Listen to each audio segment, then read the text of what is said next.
Let's talk about the 3-cycle plan for applying as an employer for a nanny through the H-2B visa. In other words, let's talk about the strategy you should undertake when you enter the H-2B visa process in order to find a nanny that will be with your family for 1 to 3 years. There is a strategy to this. It's something I've developed over the many years I've been doing this program, and I'm excited to share it with you after the break.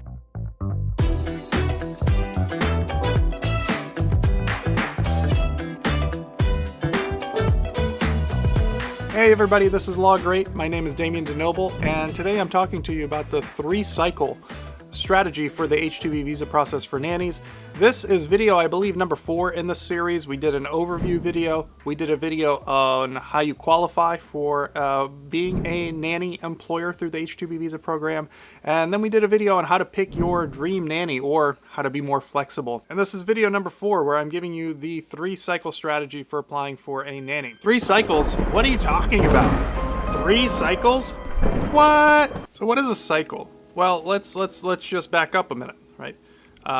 There are 3 steps in the H-2B visa application process. First, you apply for a certification with the Department of Labor. To do that, you need to file the prevailing wage with the Department of Labor. So that's step 1. Second step is if you get certified by the Department of Labor and there are still visas left, you apply to U.S. Citizenship and Immigration Services in order to get an actual visa slot. The third step is applying through consular processing with the Department of State to actually bring your nanny into the country. Now, there are some steps in between that are kind of bridging those, like recruitment between the Department of Labor, approval of your application and full certification. There's the USCIS package application process and back and forth. There's actually registering for an interview with the Department of State. I mean, there's other steps, but generally speaking, Department of Labor, USCIS, Department of State, 3 separate steps, okay? There are 2 cycles where you can apply with the Department of Labor each year. The first cycle of the fiscal year is for jobs that start on October 1st. This year it's for jobs that start October 1st in 2022. This is the first half of the cycle for fiscal year 2022-2023. The fiscal year starts at July 1st. That's when we can apply to have a nanny that starts October 1st. Okay, you have to apply within a certain window. Okay, that cycle, all the visas are already gone. I applied for that in July. Okay, the next cycle is for the April 1st start date, and we apply for that starting January 1st. April 1st start date and October 1st start date are different in that the April 1st cycle, which is the second cycle of the fiscal year, okay, is lottery based. Technically, they both have a lottery, but the April is a true lottery because there are more slots applied for in the first 3 days than available visas, whereas in the October cycle, we have about 3 weeks probably to get an application in. There are going to be about 150,000 applications last year for 33,000 slots, and so you have to apply in those, okay? What this means is that if April 1st is your first cycle for applying for a nanny visa, you got about a 75% chance of, no matter how well you do, of not getting a nanny, because you're just not going to hit that lottery. You're not going to be in the first 33,000 applications. So you need to have a plan to apply at least for a second cycle, right? To be ready to put in an application July 1st so that you can, get your nanny for the following October 1st start date. So in this case, if you're applying in the April 1st cycle for 2022-2023, you want to actually plan to be getting your nanny around October 2023 because you got about a 75% chance of missing that cycle. So that's a 2-cycle strategy. So why do I say 3-cycle? Well, if you start late applying for the October 1st nanny, maybe you applied somewhere in late July because you didn't get your prevailing wage in on time. It happens all the time. I get those clients all the time. Then I say, hey, you got 3 cycles because there's a good chance you're not going to get through everything on time to get a nanny for this October 1st, right? The visas are just going to be up. I always have clients in that boat. Then you're going to apply for April, and then you're probably not going to get that because there's a 75% chance you don't. And then you're going to apply for next October. So it's a 3-cycle strategy that can take more than 12 months if you don't start on time. Ideally, it's a 2-cycle or a 1-cycle strategy. If you start in April, this is your first cycle. Ideally, it's a 2-cycle strategy because you're going to be with me, for example, and I'm going to make sure to file your prevailing wage for July in like April or May. And we're going to have everything ready to go and file on July 1st, and we should have plenty of time, especially if we've already gotten the Department of Labor to approve your application in April. What do I mean by that? Well, the advantage of waiting is that once you get certified by the DOL in 1 cycle, under the one-time occurrence category, that Department of Labor is not going to ask you really any additional questions when you apply the next time. you're going to make sure that you're keeping your start date more or less the same. You might update your cover letters, you might update your support documents, but more or less you're going to get an approval. And that's why it's still worth it maybe to apply early, because you can get the kinks in the application, if there are any from the Department of Labor's point of view, out of the way.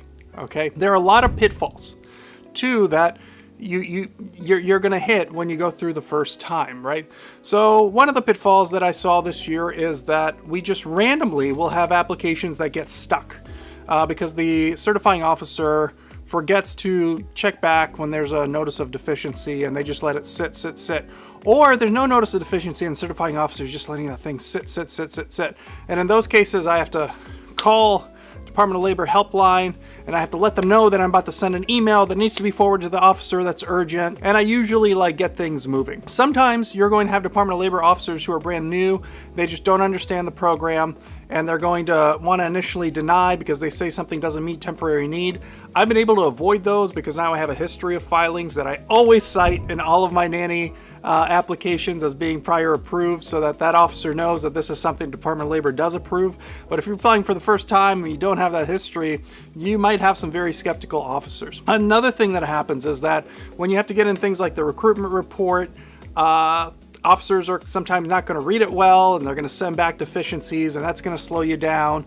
And overall, the Department of Labor's main pitfalls are that your application gets stuck and forgotten, and just being able to know things like the fact that an officer has to reply within 10 business days, that there are certain notices of deficiency that should be, replied to once you put in an answer very quickly because they have, only a few minor things wrong with them. That sort of thing helps. Knowing how to write a job order helps. Having your state workforce agency squared away before the start of the process really helps, because the state workforce agency can become another problem on the in this issue. Okay, so overall, the Department of Labor can become a giant time suck, and even when you apply on time, you can get to this point where you're still racing to get things into USCIS. The USCIS has its own pitfalls. The USCIS it changes dramatically from administration to administration. So under the previous Trump administration, the USCIS was a real barrier to getting applications in the H-2B program approved, seemingly arbitrarily. We had some really kind of head scratchers during that administration. Whereas here, they haven't been much of a barrier. It's really the Department of Labor that we've had to wrestle with. But things that can happen. The USCIS will check to see if you've employed a nanny before, right? Under your LLC or sole proprietorship. They might look more broadly than that. They'll just say, hey, are these two individuals people who have employed a nanny before? And this is where you really want to have an understanding of your prior employment history and documentation of it ready to turn in to the USCIS. For example, the USCIS also rarely, but they might look at your ability to pay a nanny. Like, can you actually pay the nanny that you're coming to hire? And so that happens rarely, but they could ask for your bank account history to show that you have assets on hand to be able to pay this nanny readily. They might ask you to show pay stubs. They might ask you to, fill out costs and earnings kind of a worksheet to show that you're making enough money and your costs are low enough where you have something there that's going to allow you to, pay a nanny the wage that you're supposed to pay every month. Okay, but again, those are rarer stops than we see with the Department of Labor. And then the final kind of place that you have to go to is the Department of State. Department of State, you're working with individual consulates in individual countries typically. Sometimes you're adjusting your nanny in country, okay? Which is like a different thing. We file an adjustment of status application, so we don't have to go to the consulate. But if they're outside the country, we're going to the consulate. It's confusing. There's no common strand often between one consulate's application process and another's. Some require interviews, some don't. Some have interviews that are like prioritized and can be timed like that. Some, like the Philippines, have interviews that go 30, 45 days out. And there's really nothing you can do, and it's frustrating. And I think one of the things that I'm learning through this process, right? We're always constantly learning, is that we need to go ahead and just get things like DS-160s, which are the non-immigrant visa applications, like filed very quickly. And then we need to just be ready to go through this confusing interview scheduling system, which are often done through, but not always, kind of private contractors that the Department of State has hired. And we just kind of need to know what to do there ahead of time, because it can be extremely frustrating. Even paying for visas in some countries is a nightmare. You have to have your nanny physically go out to a bank, pay with a receipt that's hard to find online, and boy, it's a head scratcher. Some Department of State consulates required nannies to mail in their documents. Probably the most frustrating part. And you know, you can lose a lot of time. So in general, with these sort of COVID, post-COVID world, current COVID world problems, consulates are understaffed, institutions in home countries are, you know, struggling just like they are here. You should just basically anticipate that your start dates are going to be much later than what your actual start date is. So October 1st start date, you know, just plan on it being November 1st, that sort of thing. April 1st start date, plan on it in many cases being May 1st, right? So this is the sort of thing where you know ahead of time that this is going to happen, you're going to have fewer frustrations. Okay, so those are sort of the challenges writ large. It's good to have somebody that can help you navigate those, and certainly here at Frontier Tech Law, that's what I aim to do. Again, check out this Nanny book, right? It has a lot of these things summarized inside of it.